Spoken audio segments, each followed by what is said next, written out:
Welcome back to Beyond the Spot. This week, it's time to have the conversation. And that conversation is the loneliness epidemic, why disconnection hurts the nervous system. Yeah, I am your host, Tracy Gantlin-Monroy, licensed professional counselor, and I'm starting to feel a way around this idea of healer and spiritual healer. So this week, I'm just going to see myself as a facilitator, if that's okay. And I'm also the first Black female brain spotting trainer in the world. Actually, this weekend, I'm in a brain spotting training. But today, this was so important for me because today we're naming what many of us carry, but rarely say out loud: loneliness. The U.S. Surgeon General calls it a public health crisis. But loneliness isn't new. It's been woven into our histories, our families, our nervous systems. Yeah, loneliness isn't just feeling alone. Let's expand that a little bit. It's the body in survival mode. Uh huh. It's your nervous system scanning for resonance, for safety, and finding none. Always an invitation to reflect. And here it is. When was the last time you felt unseen, unheard, unheld? And where did you feel that in your body? hmm I'm excited for this episode because sometimes, even as it is that community is medicine, sometimes we need an invitation to take our dose. We hadn't long came out of the heart of the pandemic, which is still happening. We've literally, in the last 5 years, been mandated to quarantine. But there's been no public work per se of helping and supporting individuals, families, communities to come to a place of connection. And even before the pandemic, I would venture to say we were already in the midst of loneliness, being a health crisis, an epidemic, all the things. So I'm excited that we're here together this week to have the conversation. So thank you for being here.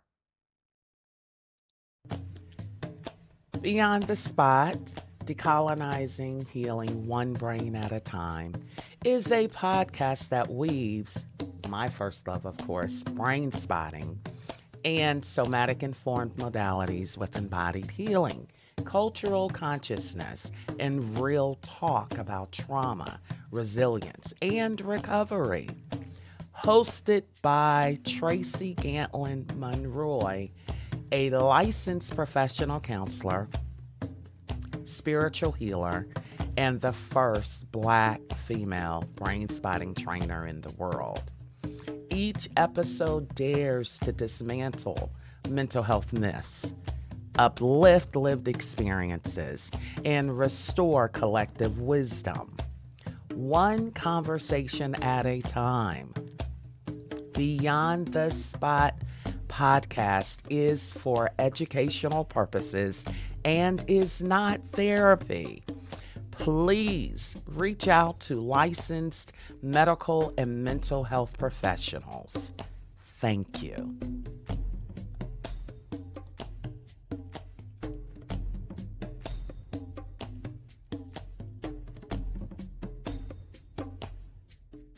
I want to start right here. Loneliness as a nervous system crisis. The nervous system is built for connection. We are human beings. We are not robots. Be clear about that. Babies regulate through eye contact, through touch. Communities regulate through song, prayer, laughter, ritual, and even ceremony. When connection is absent, the nervous system shifts into threat mode. Stress hormones rise. Now we're talking about the neurobiology. And over time, chronic loneliness teaches the body to expect abandonment. Loneliness is not weakness. It is biology crying out for resonance. The wound is not that you need too much. The wound is that our culture has denied us the community we were made for. Just a reflection, just an invitation. How does your body tell you it's lonely? Is it the pit in your stomach, perhaps? The ache in your chest? The restless scrolling at 2 a.m.? What is it? Because I want to invite you to notice that. Because there's actually a historical context and historical faces of loneliness. This crisis is not just modern, it is absolutely historical. How about enslavement and family separation? How about the Jewish people who had to leave certain areas or even be sent away for protection that they might live?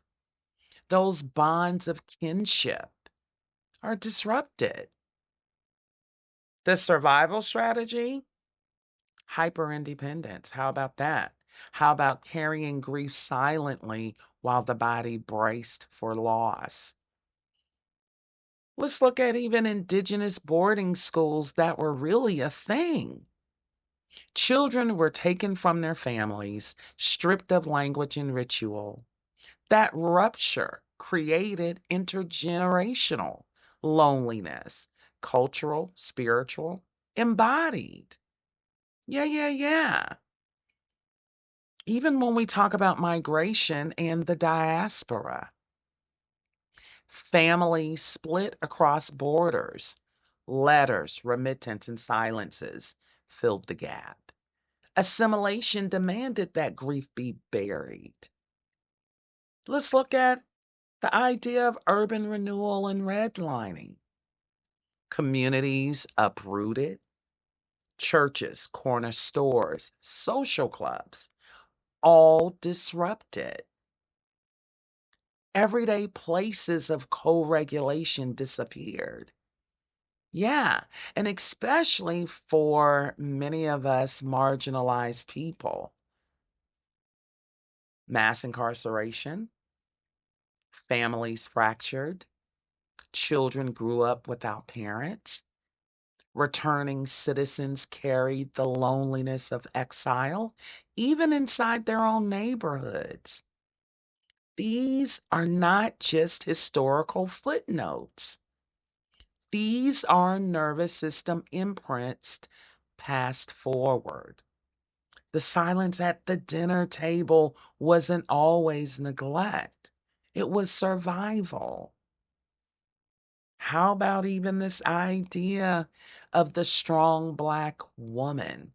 Wasn't always choice, it was necessity. Check the history. And I want to invite you to be reflective. What disconnections in your family story still live in your body today? Because I'm going to tell you what, we got a whole bunch of women from a whole bunch of cultures, races, socioeconomics, all the things. What about this idea of women as heads of households, especially in marginalized communities? Loneliness also takes shape in households led by women, especially in Black and Latina communities. And it's becoming uncommon even in the Asian community. It's not, I should say, becoming uncommon in the Asian communities. When we look at structural drivers, incarceration, wage gaps, migration, health disparities, even when we talk about the idea of role compression, one woman carrying every role as the income earner, the caregiver, the kin keeper, the advocate, that's a lot for any one person. And let's not forget this notion of hyper independence as survival, which is oftentimes misread, misunderstood, if acknowledged at all. That was praised as strength, but masking unmet needs for support. And so many of us don't even know how to give voice to our need for support. When women hold households alone, communities carry invisible loneliness. Children inherit vigilance. Mothers live with nervous systems stretched thin. And the myth of strength silences their cry for help. Because oftentimes we're taught any cry becomes a sign of weakness, not of support. Yet, protective factors rise too. Grandmothers, aunties, faith communities, and mutual aid have always buffered this idea of isolation. It's important for us to become reflective. And yes, yet another invitation, because I'm not here to speak to you or just talk at you. I am here to spend time with you. And I'm going to always give an invitation. And that invitation is going to be to your own sense of your system, because I can't know. But I am going to put the Christmas lights on the tree that you might be fascinated enough by the dancing of the lights that you would take a look within. And it's because I love you. It's because I love humanity. And it's because you absolutely matter. You matter to me. And I see you even in the unseen. And I absolutely feel you. We are all spirit and energy. Yeah. And I want to give this invitation to parents. Where do you notice your nervous system spilling into your child's body? And here's an invitation to clinicians. How can you honor survival without shaming it? Because as a clinician, that's absolutely important. And we need to absolutely take into account culture, traditions, and that individual's own truth, and dismantle that power dynamic so people can bring all of themselves into that space of therapy. Yeah. And let's look at, even on this side of it, the loneliness in a hyper-connected world. Because today's loneliness looks different. We are more connected globally than ever and more isolated at the same time than ever. Scrolling does not equal being seen. Likes does not equal being loved. Zoom does not equal sitting in a circle where people breathe safety into your body, which becomes medicinal. Yeah. Technology floods the nervous system with comparison and overstimulation oftentimes. We confuse visibility with belonging. But belonging cannot be downloaded. It must be embodied. And I just want to give you this and extend this to you. After an hour on your phone, do you feel more connected? or more alone? Which is it? And have you ever sat with it? And this is simply an invitation, because where I'm going to with this, everyone, community as sacred medicine, because that's what it is. Healing cannot happen in isolation. Historically, community was the medicine. Black churches sang grief into hope. Indigenous circles metabolized trauma through story and ritual. Immigrant families found belonging around food and feasts. Community is not optional. It is medicine, because the nervous system heals faster in resonance than in solitude. Because what was broken is disconnection, or in disconnection must be mended in connection. Let me say that again. That in which was broken in disconnection must be mended in connection. Yeah. Who are your people of resonance? Where do you create or reclaim spaces of belonging? Yeah, because the deal is, this is all about reclamation. This is about moving through our grief, whether it is complicated, whether it's prolonged, whether it's acute. Let's begin to posture a little differently, because the fact of the matter is, loneliness is a wound, but connection is the cure. Just want to extend some final invitational reflections to you, because it gives you something that you can work around, be with, notice.